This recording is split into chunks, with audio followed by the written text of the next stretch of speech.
প্রশ্নটা পড়ে আমার কাছে বেশ খারাপ লেগেছে, বা ভেবেছি যে এখানে 100-150 প্রশ্ন আছে, যদি 10টা প্রশ্ন উত্তরও দিই তাহলে এই বোনটার প্রশ্নের উত্তরটা দেব।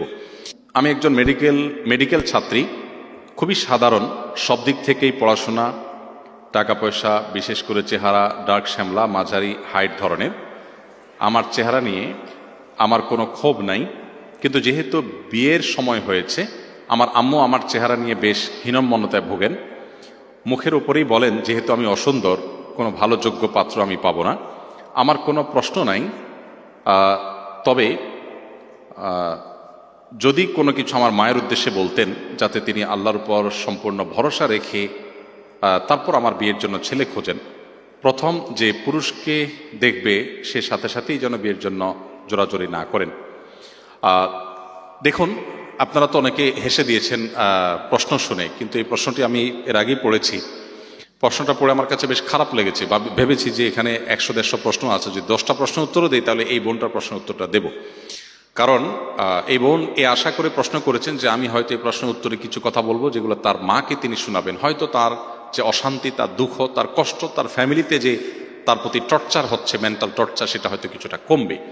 দেখুন, দুর্ভাগ্য আমাদের, আমরা অনেকে নিজেকে মুসলমান দাবি করি, অথচ আমাদের আচার আচরণে আমরা মুসলমান নই।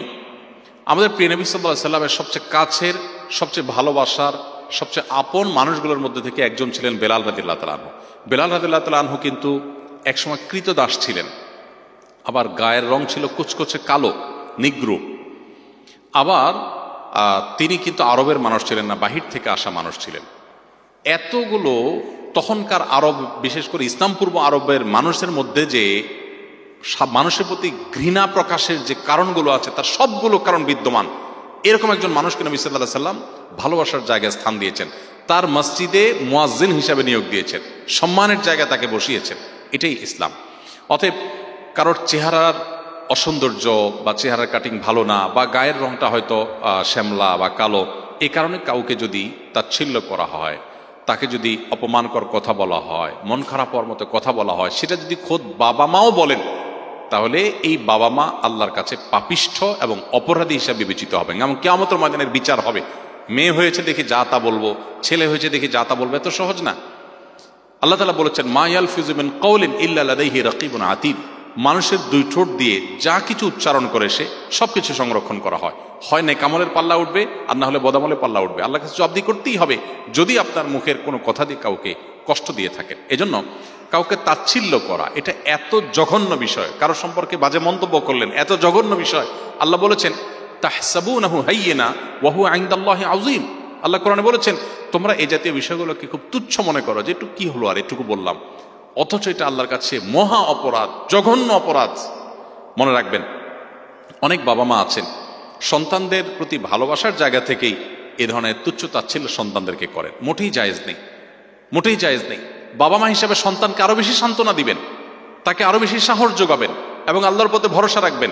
ইমানদার কখনো আল্লাহর প্রতি নিরাশ হয় না। আমি এই বোনকে বলতে চাই, আপনার মায়ের এই কথায় আপনি মনক্ষুণ্ণ না হয়ে এটি আল্লাহর পক্ষ থেকে পরীক্ষা হিসাবে আপনি গ্রহণ করেন।